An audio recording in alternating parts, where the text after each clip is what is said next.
Okay, welcome back. I'm filming this very late in the night, and also this will probably be like a day or so late, just because I'm filming this now, and then it's gonna take me like a day or two to edit it. So we'll see when this comes out. You'll know when I know. In this episode, I just wanted to introduce somebody who is important in understanding the sort of esoteric white supremacy that we're going to be discussing further later on in this channel. This is somebody that you have to know at least on a base level, and the things that she talked about in order to further understand the sort of mindsets and the sort of systems that these later neo-Nazi, esoteric white supremacists want to act like they have. So Savitri Devi was a little lady born in France in 1905 in a place called Lyon. This lady, I believe it's let me see. I'm pretty sure it's the south of France. I mean, I'd consider that France. I'll pull up a map right now. I'd consider that France. I'd consider that the south of France. I'd consider it south. I don't know what's south to French people. I don't know. In order to understand what's going on in modern white supremacy, at least in terms of like the mystical and esoteric side of everything, you have to understand the systems that they are working upon, right? Because while you can tell people that white genocide is going on, there are going to be some people who ask questions. There are going to be some people who are like, no, I buy it, but what about like this and this and this? And this is where a lot of those answers come from. Now, we'll start from the beginning in what I consider to be the south of France. She was very interested in German philosophy and just Germany in general. Not only that, but she was very into a lot of French philosophers, and a lot of French philosophers at the time were notably pretty anti-Semitic. This is because of a long history that France has with anti-Semitism. Just for a lot of reasons, I don't want to get into the history of anti-Semitism in France. That's a different video, and that's a different video. That's probably a different channel, actually. She specifically was very, because of her interest in Germany and German philosophy, she was specifically struck by how Germany was treated at the end of World War I. And it's because of this, and it's because of the defeat of Germany that she blames Jewish people for this. So this is a big driver for her. This is a big driver for her early anti-Semitism. This is where a lot of the basis of her anti-Semitism at a young age comes from. She was a very smart lady. She unfortunately liked to know things. When I say unfortunately, you'll see why. She has done some insane stuff and thought some insane things. She studied philosophy, chemistry. She earned 2 master's degrees in philosophy and a PhD in chemistry at the University of Lyon. Yeah. Doctoral dissertation in mathematics. Now, so she's already working with this basis idea and societal acceptance of anti-Semitic thoughts. So I'm going to go off on a little tangent here. In 1874, and this is from here, I'll just read off this section here because it's a very important tangent and continuation of the story.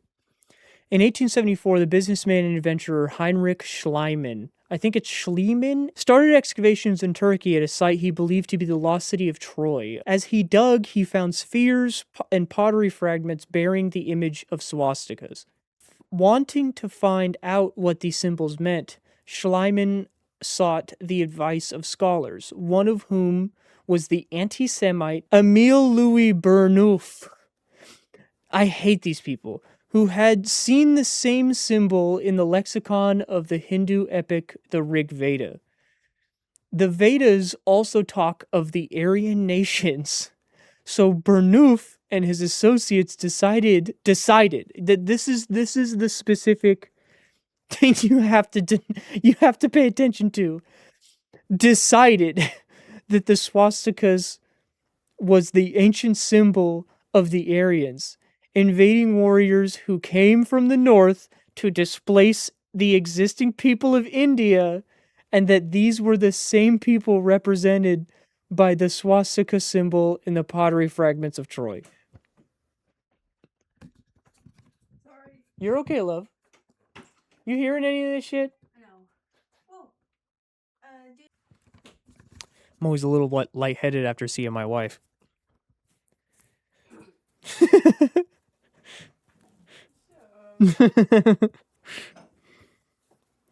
Just telling how it is. Now, I go off on this tangent because I want to highlight something important. This very basic decision by an archaeologist and a racist guy set off this whole series of events in Savitri's life. It's important to highlight this for a couple of reasons, and I'll give you a couple of quotes. In the work, The Swastika Constructing the Symbol, in which I quote that original section off of, Professor Malcolm Quinn says, the swastikas made German nobodies into Aero-Germanic somebodies, in much the same way as the commodity sign continues to set standards for judgments of value, class, and gender. If you don't know what the commodity sign is, the commodity sign is a Marxist idea that a good or a service like a Lamborghini, a Gucci bag, or a very, very nice set of nails,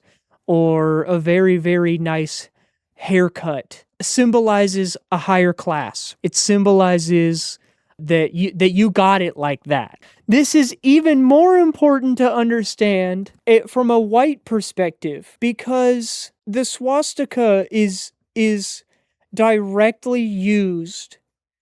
Now, I talked in the first video about how losers are used to create other losers, and how losers have to be given this system to protect in order to feel motivated. This is where that motivation comes from. Another quote that I saw a couple of commenters put in my last video was Lyndon B. Johnson's quote. Lyndon B. Johnson said in 1965, if you could convince the lowest white man that he's better, Google it, that he's better than the best colored man, he won't even know you picking his pockets. In fact, he said, hell, have him somebody to look down on and he'll give you everything he has. So the people in power think they care about racism. They care about that money. But they are fooling all the people down here to keep us confused. They can keep their money. You keep fighting and being confusion. And they've been successful at it. The idea that the lowest white man, specifically in this case, Aryan, Aryo-Germanic, is on the highest level of humanity, regardless of what other factors there may be. That you are on the top plane, regardless of whatever you do. Now, if you can get people to believe that, you can get people to fight for that. I'm gonna give another example. In Nia's video, Why Are Gay Spaces So Racist?, Nia's guest, Ava Milione, I think it's Emilione or Milione. I think I'm gonna go with Emilione. She says, and I quote, a lot of white supremacy is based off of fear. It's based off of this bodily instinct that you're threatened in some way, and that you need to protect your whiteness. Whiteness is a self-soothing mechanism. This is important to face as a white person because the ways you're societally engineered to be racist are steeped in the state's and the media's ability to make your fear losing whatever little the state has allowed you to have. So I go off on that tangent to say that this is how it creates these lines. This is how that white supremacy creates these through points, these historical connections. Now, as I was saying, she became familiar with these discoveries of the swastikas on the pottery and stuff, and I I'd put pictures up, but obviously the topic of this video, it's just not the place for it. You can look up the pictures of the pottery yourself if you want to go look at pottery. Her conclusion was that ancient Greeks, because she was very interested in Greek philosophy as well. She was very interested in the Greek people. She concluded that ancient Greek people were Aryan in origin. So again, this is another decision that these people are making ideologically. This is again another example of somebody racist, somebody with bias, making an intellectual decision that puts it in their racist favor, right? So this is the origin of these ideas, and they're already making logical jumps. She has this hatred of Judeo-Christian values, right? She has this hatred of Judeo-Christian ideals, and specifically with Zionist actions in Palestine. This is important. Her anti-Semitism was fueled very heavily by how Zionists, early Zionists, were acting in Palestine. That's very interesting. In 1928, she completely renounced her French citizenship, and she went to Greece and acquired she acquired Greek nationality. The next year, she joined a pilgrimage to the British Mandate of Palestine, which I don't know if you know about what was happening in the British Mandate of Palestine in 1929. Yeah. So again, this is just another example of how Zionist actions within Palestine fuel anti-Semitism. How it's during the 1930s, she became a very big fan of little dude with a little mustache and his ideals, the ism that is connected to his ideals. She really, really liked this book, and it was venerated by that group of people. It's called The Myth of the 20th Century. This book is been described in my writings and in my research as a lengthy book. How do you even say this? The Myth of the 20th Century was described by the little man with the little mustache as unreadable in its entirety. The the academic Jeffrey Kaplan said that Portis being the name that Savitri Devi was born with, may have been the only person to read it completely. It was published in 1930, so this was around the time when her anti-Semitism would have been really ramping up, right?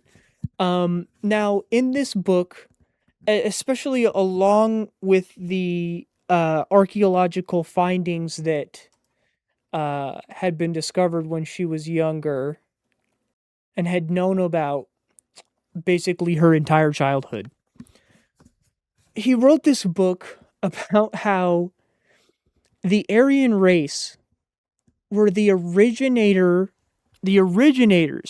of ancient civilization, and later declined. By the way, these are supposed to be the most sophisticated, the highest class race of people. But it later declined due to intermarriage with quote-unquote lesser races, saying that Aryans are the pinnacle of humanity. Obviously, he blames, a certain group of people for moral and social degradation, and that higher races shouldn't interbreed with lower races, quote unquote, lower races. Now, another point about this book that I think is very important to point out is the fact that within this book, It claims that the Nordic race originated in Atlantis. In Atlantis, the place that has no evidence of existing. Famously, some members of Nazi leadership found some of this material embarrassing and disparaged the work in private. That's hilarious. Yeah, and again, that's something that I'm gonna emphasize over the next couple of episodes as we explore a couple of the foundational people within this ideology, is that most of this is based on bad faith interpretations of famous philosophical writings and bad faith interpretations of archaeological evidence, and that most of the people, even at the time, even the actual Nazis doing the stuff, doing the murder and the things, even they thought it was weird and embarrassing and a mark upon their legitimacy. So that's where intellectually a lot of this stuff breaks down, is that not only are a lot of the foundational people making these logical jumps, but also the people around them thought that they were insane. In 1932, she traveled to India in search of a living pagan Aryan culture. She thought that she would be able to go to India and find a group of practicing pagan white people. She really believed that. She really believed that she'd be able to go and do that. And also, let's be real here, she loved a good caste system. She loved a good caste system. That was great for her. She's all thumbs up for the caste system. So much so that when she got there, she started reading Hindu texts and reading Indian texts, and just said, "This is great Aryan stuff. The Aryans did this. The only reason you have this is because of the Aryans, and I'm gonna take it that way." So again, these large logical jumps that you have to make in order to even believe any of this stuff.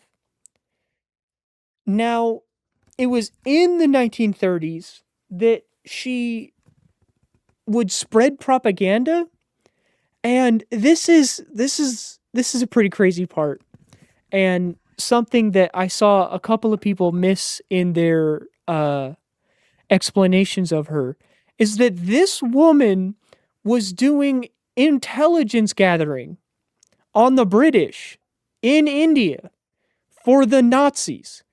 She was a Nazi spy in India practicing Hinduism, but she was a Nazi. This is so insane to me. How are you all of these things at one time? It's hard for me to wrap my brain around sometimes. Now, it's funny because the Wikipedia and even a lot of research that I saw of her doesn't say much about the fact that she was literally a Nazi spy in the 30s. There really is just not much on it. And to be fair, it really isn't like a big part of her life. This isn't really like the meat of her life intellectually. So I mean, I guess I understand, but also I feel like there'd be just more information on it. I don't know. I'll do more research. Oh, I didn't even mention that part. The fact that she moved to India not only to find that lost civilization or whatever the hell, but also because she believed that Allied forces giving military support for Greece against Italy and Germany was an invasion of Greece, so she felt it necessary to dip. By the way, when I talk about a good portion of this stuff, she moves around the map. Right now in India, she's in a place called Calcutta. That's the picture that's on the thumbnail. Like I said, she lived in Calcutta with her husband. I'm sorry, I'll just put his name up on screen. I don't even want to fuck it up. But he was a Bengali pro-Nazi and Indian nationalist. he edited a pro-German newspaper, which was the only pro-Nazi newspaper in India, which I think is just hilarious. The only dude that kind of racist in India. It's pretty great. So apparently, yeah, they entertained Allied personnel, and this gave them an opportunity to ask them about like military stuff, and apparently these military dudes just gave them that information. And they gave it to the Japanese, which the Japanese actually did use, and used it to launch attacks against Allied air bases. That's pretty crazy. During this time, she wrote 3 books in addition to a play about the Egyptian pharaoh Akhenaten. I put this bit in my notes because it's important to highlight how the fingers of white supremacy still are spread even to this day. Because even though this play about the Egyptian pharaoh Akhenaten isn't necessarily white supremacist or even racist in its nature, this work is still kept in print and seen as an important occult work by the AMORC, by the Rosicrucian Order. That's very interesting. Now, I'm not necessarily saying anything about like the American Rosicrucian Order or anything, but it is interesting to note how white supremacist thought still lingers even to this day. I just think that's an important thing to note. Now, this was long after the war ended. She was now living in the reality that Germany lost and that Hitler killed himself in a bunker. That her biggest ideological inspiration is now dead, and the biggest loser to ever loser in my ideological structure. So in 1956, she became friends with this little dude named Hans Ulrich Rudel. He was a pilot during World War II and a big proponent of neo-Nazi after the war. I would like to note something here. This dude was born in 1916. He was a World War II Nazi German pilot. He was a Nazi pilot. He died in 1982. Not only did he die in 1982, he was only in his 60s when he died. Is that not nuts to you? That's nuts to me. That's pretty crazy to me. He died in the 80s. This motherfucker was alive in the 80s. And he was only in his 60s. That's crazy. That's crazy. But I don't even want to get into this guy. He moved to Argentina after the war. Big proponent of neo-Nazism after World War II, after they lost. But he helped her complete her manuscript, The Lightning and the Sun. This is a pretty important book in the history of neo-Nazism. This came out in March of 1956. And it was in this that she concentrated and made concrete her occultist view of Nazism. She disliked democracy, and her entire view of Western civilization had been soured. She was a proponent of the mix between Hinduism and Nazism. She stated that, I'm going to say it, but I'm probably going to have to blur it. Adolf motherfucking Hitler was an avatar of Vishnu, bro. It's an avatar of Vishnu. She said that he was an avatar of Vishnu, and yet he had to die to make a sacrifice for the world in like a Jesus way. So again, this mix and appropriation of culture for your own agenda. I just want you to note that. Again, this insane stuff. I cannot believe that people actually believe this. Obviously, she was an early Holocaust denier, and she was a very violent animal rights person, which is funny that she's such a big supporter of Nazis, because she said, and I quote, "If I were Empress of the Earth, I would have all vivisectors and all who abuse animals in any way shot without trial. She said this in a letter to somebody. What's interesting, why I bring that quote up, why I bring up her animal activism, is the fact that Christianity and France's history of being pretty openly violent towards cats led her to being this way. She cares so deeply about the life and the comfortable life of another being so much that she's willing to support the genocide of another group of people to make that happen. Again, another logical and moral jump. That's what white supremacists like to do. You'll see a lot of white supremacists in my comments, in a lot of other people's comments, even the great Charlie Kirk himself talking about how morality is subjective and there is no such thing as true moralism. There is no one set of morals. And while I'm not going to sit here and go over the arguments for that, you have to understand that no matter what religion you go to, there just is, and even in atheism, in secularism, there is a basic line for what is considered humane and what is considered not humane. And it is only through these nihilistic logical jumps and acceptance of morality being subjective, and that there's no rules to the point that to be immoral is to be as neutral as to be moral. That's where we get these violent and murderous tendencies from. It is this distinction of a system and of protectionism and of victimhood that you can then insert moral subjectivity to create violent supercells. Savitri Devi being one of them, and being the originator of a lot of later ones. I just want to show you, I'm going to put up a little map on screen, and it's about what her and later neo-Nazis have described as the Indo-Aryan invasion theory. The idea that in this little area right here, right on the fertile steppe, a race, a completely different group of people outside of the ones that originated from Africa emerged from this area and invaded all of these other areas throughout time to insert their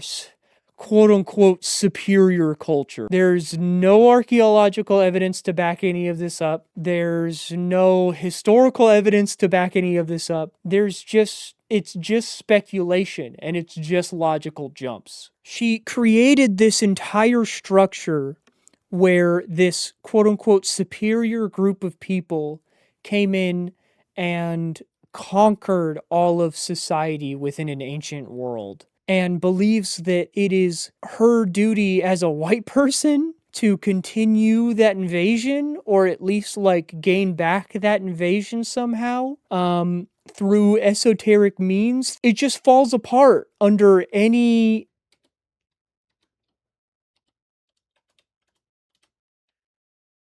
especially when you consider her own moral views, right? Because she believes so heavily in animal rights because in her own view, humans are a part of the ecosystem, and as a result, they should respect all life, including animals and the whole of nature. So, then why does that not apply to gay people and people of color and Jewish people? That doesn't...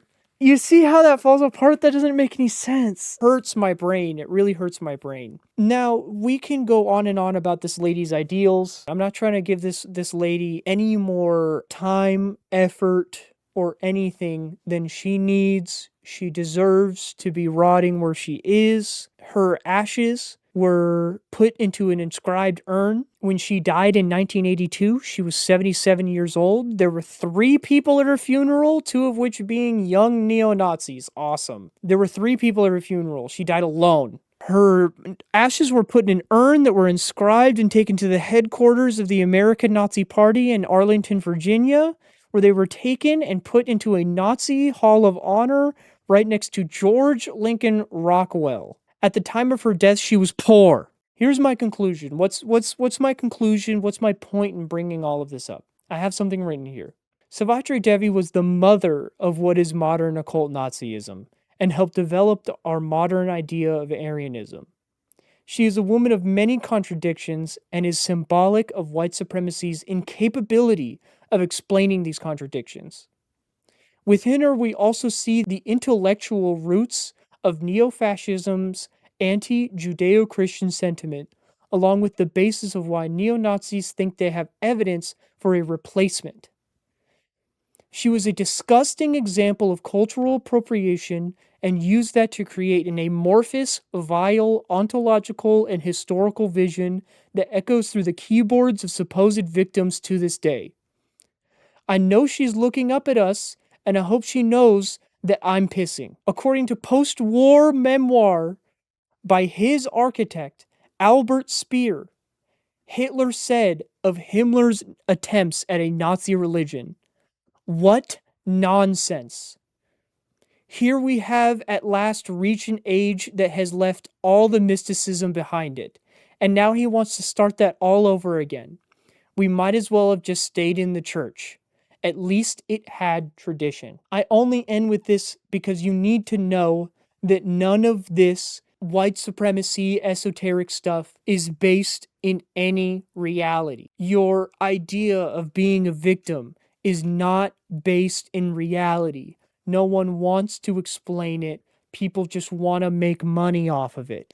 But I also need to highlight the way that capitalism needs these intellectual and ontological systems in order to take people who think a little bit harder about their white supremacy so that they can have answers for them. Oh, why do we feel this way about these people? Well, this, and this, because of this, and this. We're superior, and we came from this area, and we conquered them, and actually, any culture that they have is actually our culture. Blah, blah, blah, blah, blah, blah, blah, blah, blah. I'm going to get more into it in the next video as we explore our next character in this disgusting, disturbing world of esoteric white supremacy. I need you guys to think about how abundancy, about how having just an inundation of information can be a big part of white supremacy's ability to convince you. Just think on that a little bit. And with that, this has been The Devil of the Mind, Savitri Devi. Thank you very much for watching, and I will see you later. Bye-bye. Milk. I'm on that milk pack. Milk. Till the cows come home. Milk. That's some deep shit if you think about it. Milk.